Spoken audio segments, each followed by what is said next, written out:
Bonjour et bienvenue sur Radio Cesseur, votre podcast quotidien sur l'actualité cyber du samedi 30 novembre 2024, épisode 109.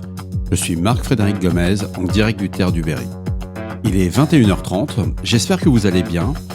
Au programme aujourd'hui, stéganographie et cybersécurité. Les Nations Unies lancent un nouvel organe consultatif pour la résilience des câbles sous-marins. Une nouvelle campagne de phishing touche les banques japonaises. Rockstar 2FA, une plateforme de phishing as a services.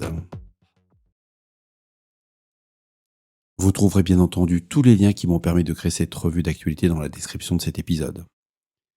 Sesame IT a publié sur son blog un article sur la stéganographie, qui est une technique de dissimulation de données au sein d'autres données, permettant de transmettre des informations sans éveiller de soupçons quant à leur existence même.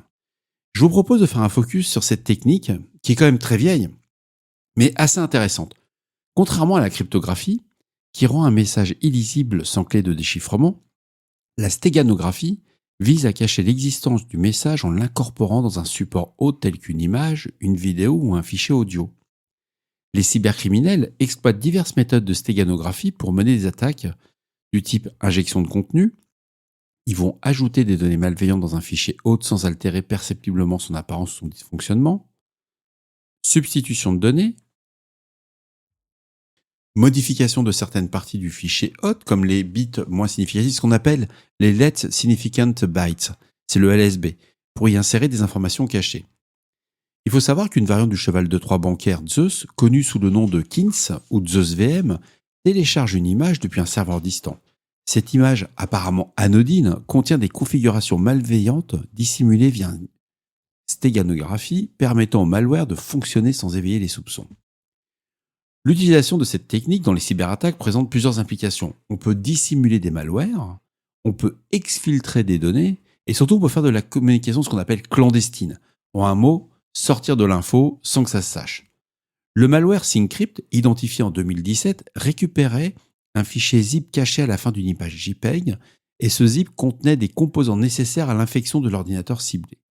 Il y a aussi un rétexte par des chercheurs de Kaspersky qui ont observé une tendance croissante chez les cybercriminels à utiliser la stéganographie pour masquer des informations volées dans des images, rendant la détection plus complexe. J'ai rencontré un cas de stéganographie dans ma carrière il y a plusieurs années chez un sous-traitant aéronautique, qui a vu son carnet de commandes fondre au soleil en quelques mois. Le PDG nous a demandé d'intervenir car il commençait à se poser des sérieuses questions sur son entreprise qui était florissante et qui était à deux doigts de déposer le bilan. Il restait 6 mois de trésorerie, à vrai dire. On a travaillé sur cette fuite en toute discrétion avec un dépoussiérage des différentes salles de réunion, des bureaux, de direction. On a regardé toute la messagerie, on regardait partout en dehors des heures ouvrées, on venait la nuit. Et seul le président de l'entreprise était au courant de cette prestation de service qu'il avait lui-même demandé et il avait dissimulé la facture sous une prestation d'infrastructure d'informatique. Après plusieurs semaines, on n'avait aucun résultat, aussi bien du côté de la sûreté que de l'IT. Et on a pu trouver la fuite suite à une erreur qu'a fait le criminel sur un fichier au niveau de la taille, à partir d'une adresse professionnelle. La fuite, en fait, provenait d'un directeur commercial qui envoyait à sa femme les appels d'offres en avance, alors qu'elle occupait un poste équivalent au sein du COMEX d'une entreprise concurrente dont elle était la cofondatrice. Ce fut très laborieux comme forensique, surtout que les infos étaient cachées dans la liste des voyages potentiels du couple lors des échanges par mail. Il n'avait pas imaginé que l'on pouvait remonter l'ensemble de la correspondance et surtout faire du forensic. Alors là, à l'époque, vu que ça remonte à plus de 15 ans, on appelait ça faire du reverse engineering. Vous voyez comme quoi ça a changé, il y a certains mots qui ont bougé. Mais c'était terrible parce que la détection de la stéganographie, ça nécessite des outils qui sont très techniques, très spécialisés. On appelle ça la stéganalyse, donc c'est un processus qui vise à détecter la présence de messages cachés en analyse des anomalies, l'analyse statistique. Après, il y a les outils spécialisés que ça peut être StackDetect ou StackCracker aujourd'hui, mais pour nous, à l'époque, on s'est dit, mais comment on allait faire par rapport... C'était une entreprise où il y avait une centaine de collaborateurs et il n'y en avait que quelques-uns qui utilisaient la messagerie à l'époque. C'était ça là, notre avantage. Mais imaginez sur une journée le nombre d'images que vous échangez entre les images qu'il y a dans vos signatures de messagerie, etc. C'était juste de la folie, on ne trouvait pas, quoi. Et il s'est fait avoir, mais tout bêtement, ce pauvre homme. Je dis ce pauvre homme parce que c'est comme un teubel, mec, à la fin. Ces images faisaient que quelques kilo-octets, et puis là, l'image va faire plusieurs centaines de mégaoctets. Et elle passe, parce qu'à l'époque, on filtrait pas la taille des fichiers. Et là, c'est ce qui nous a mis la puce à l'oreille. On s'est dit, on comprend pas, ils échangent beaucoup quand même sur leur voyage. Et ça venait régulièrement. Alors, ce que j'ai retenu de cet article qui est hyper intéressant de Sesame IT, alors ce n'est pas un placement de produit, je le précise tout de suite. Je suis tombé sur l'article, c'était intéressant, je vous le remonte. J'ai pas d'action chez Sesame IT. L'article est à lire sans modération, c'est un sujet qui est passionnant.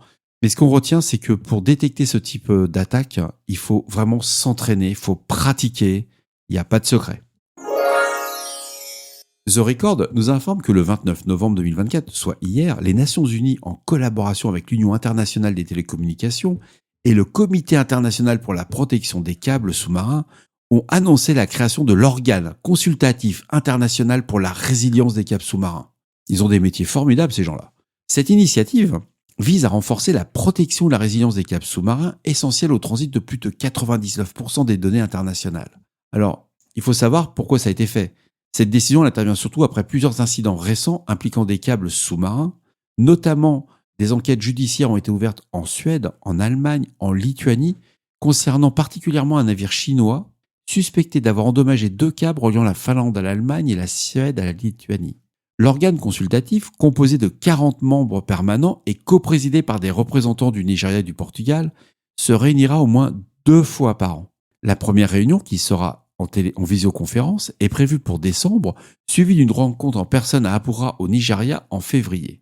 Ces missions incluent l'amélioration de la sécurité des câbles, la promotion de bonnes pratiques auprès des gouvernements et l'assurance de réparation rapide en cas de dommage. Il faut savoir que selon l'ICPC, on recense en moyenne 150 à 200 incidents annuels qui endommagent les câbles sous-marins.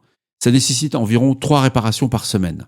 La majorité de ces incidents sont accidentels parce que c'est causé par des ancres de navires, la pêche ou des catastrophes naturelles. Donc c'est une création d'un nouvel organe consultatif. Vous voyez, il y a des mots, on sait déjà que c'est moi j'appelle ça un organe consulflant, soulignant l'importance cruciale des câbles sous-marins. C'est le pipeau qu'ils mettent dans la partie, mais ce que j'ai trouvé dommage dans cette initiative, qui a quand même le mérite de soulever un vrai risque au niveau cyber, c'est qu'il n'y a pas de moyens réels pour agir sur le terrain. Rien n'est prévu au niveau matériel, équipe de surveillance, ainsi qu'aucune amende. C'est que du déclaratif. Et j'ai hâte de lire les premiers comptes rendus, parce que c'est des comptes rendus publics, c'est l'avantage de l'ONU, et des Nations Unies, pardon. Et surtout, c'est la liste des 40 participants permanents. Alors, est-ce que nous aurons la Chine, l'Iran, la Corée du Nord, la Russie? Ça peut arriver qu'un ancre se détache au milieu de la mer. Les bateaux sont pas très bien entretenus, on le sait tous très bien. GB Hacker a publié une analyse sur une campagne de phishing qui cible actuellement les utilisateurs de services bancaires en ligne au Japon, en particulier les entreprises. GB Hacker, pour moi, n'est pas une source primaire ni secondaire, c'est plutôt une source tertiaire, mais pour une fois, leur article vaut la peine d'être lu. Il faut savoir que toutes les copies d'écran sont en japonais, mais on voit bien le cheminement de cette arnaque. Les attaquants se font passer pour des conseillers bancaires, contactant les victimes par téléphone pour les informer prétendument de l'expiration de leur certificat bancaire en ligne professionnel. Cette approche vise à susciter un sentiment d'urgence, incitant les victimes à divulguer des informations sensibles. Alors, après ce premier contact téléphonique, les victimes reçoivent des courriels d'hameçonnage contenant des liens malveillants. Ces courriels, conçus pour paraître légitimes, redirigent vers des faux sites web imitant les portails bancaires officiels. Et lorsque les victimes saisissent leurs identifiants, y compris les mots de passe et les codes à usage unique, ces informations sont collectées en temps réel par les attaquants. Il faut savoir que les cybercriminels utilisent ensuite ces différents identifiants pour accéder aux comptes bancaires des victimes. Là, on parle de professionnels, de grosses entreprises. Ils transfèrent les fonds vers des comptes d'entreprises non liés, contrôlés par les attaquants. C'est ce qu'on appelle de la compromission en fait avec ce que j'appelle les boîtes fantômes, mais qui sont immatriculées quand même. Cette opération hautement organisée représente une menace significative pour les utilisateurs de services bancaires en ligne, avec des pertes financières potentiellement substantielles, mais ils n'en ont pas parlé, on n'a pas le montant exact. Des chercheurs en cybersécurité surveillent activement cette campagne de phishing. Des diagrammes détaillant le processus de l'initialisation du contact à la transaction non autorisée ont été partagés pour sensibiliser aussi bien le public que les professionnels. Et évidemment, en réponse à cette menace, les banques et les experts en cybersécurité du Japon ont émis des alertes à l'intention de leurs clients professionnels.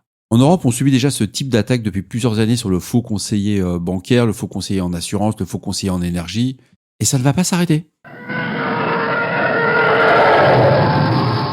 Blipping Computer revient sur une nouvelle plateforme de phishing as a services nommée Rockstar 2FA. A été identifié comme facilitant des attaques de type Adversary in the Middle, AITM à grande échelle, visant à dérober les identifiants des comptes Microsoft 365.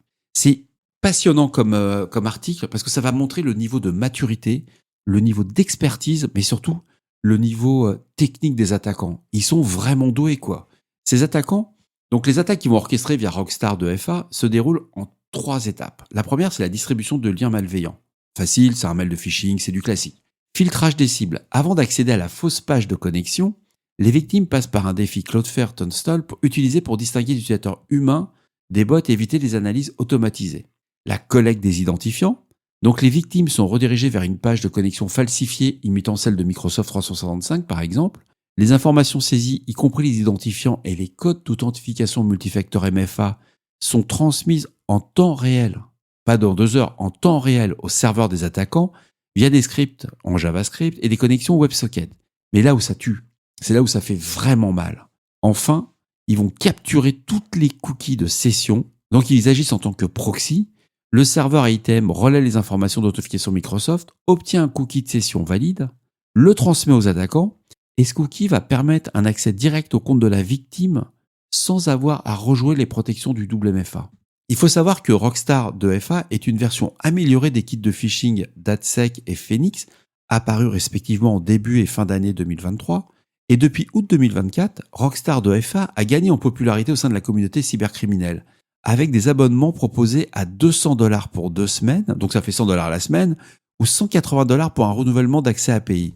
Les fonctionnalités mises en avant incluent un support des multiples services ciblés, donc des fameuses sociétés. Il y a du Microsoft 365, il y a du Hotmail, il y a du GoDaddy, un code source et des liens aléatoires pour échapper à la détection, une intégration de CAPTCHA en utilisant Cloudflare Tunstall pour filtrer les bots, un panneau d'administration convivial, c'est terrible, ils font mieux que les produits commerciaux, avec un suivi en temps réel des journaux et options de sauvegarde, et enfin, un thème de page de connexion personnalisable, c'est ce qu'on appelle du branding automatique avec des logos et arrière-plans des organisations ciblées. Ça veut dire que si Microsoft, par exemple, change son logo ou des logos type pour une opération spéciale, le Black Friday, ce genre de choses, bah, automatiquement le kit de phishing va se mettre à jour. Et cet article remonte que depuis mai 2024, c'est plus de 5000 domaines de phishing qui ont été associés à Rockstar 2FA. C'est fou. Ça lui va bien en fin de compte le truc Rockstar, ouais. Mais ce que j'ai trouvé passionnant et un petit peu démoralisant, et c'est vrai que ça pince quoi, on saigne quand on lit l'article, c'est que toutes ces campagnes liées à Rockstar 2FA, ça exploite des plateformes légitimes. Et il faudra que ça touche des plateformes comme Altation Confluence qui est utilisée pour héberger des pages wiki. On a du Google Doc Viewer, on a du Microsoft Dynamics 365 Customer Voice. C'est Trustwave qui remonte cette partie-là, ça fait mal quoi. Parce que ces méthodes permettent aux attaquants de contourner les fils de sécurité en utilisant des domaines réputés. Quand vous allez sur un Altation, un Google Doc ou du Microsoft Dynamics, vous ne dites pas je suis en train de me faire ficher, quoi. Je suis en train de me faire avoir, je suis en train de me faire compromettre. Mais alors que fait la police ? Bah, elle bosse la police et Microsoft suit les développeurs et distributeurs de la plateforme DatSec, qui est le prédécesseur de Rockstar 2FA. Il faut savoir qu'il y a du reuse à fond et ils ont un nom qui s'appelle le Storm 1575. Il faut retenir que cette dénomination, Storm 1575, est utilisée pour des clusters de menaces émergents et encore non identifiés. Et voilà, ce podcast de Radio Cessor du samedi 30 novembre touche à sa fin. J'espère qu'il vous a plu, qu'il vous a apporté des informations utiles. Il est un peu tard, mais aujourd'hui il faisait beau. J'ai fait de la moto, j'ai fait un aller-retour en Ile-de-France. C'était sympa, j'ai vu mes collègues. Un jour, je leur expliquerai que quand il n'y a pas la LED allumée sur un switch, quand il y a une fibre connectée dessus avec un JBIC et que c'est pas allumé, il n'y a pas de réseau, le port il est shut. C'est juste un message privé. Donc je remercie mes collègues pour les petits déjeuners qu'ils vont m'offrir toute la semaine prochaine. N'oubliez pas, si vous avez des questions, de suggestions de sujets que vous souhaitez voir abordés dans les prochaines émissions, laissez-moi un message sur le répondeur de Radio Cessor. Je ne fais pas de support sur Cisco au 07 68 72 20 09 ou sur un autre produit réseau. On est là pour vous. Prenez soin de vous. À demain. Au revoir. Je ne crois pas qu'ils m'ont fait déplacer pour voir un JBIC.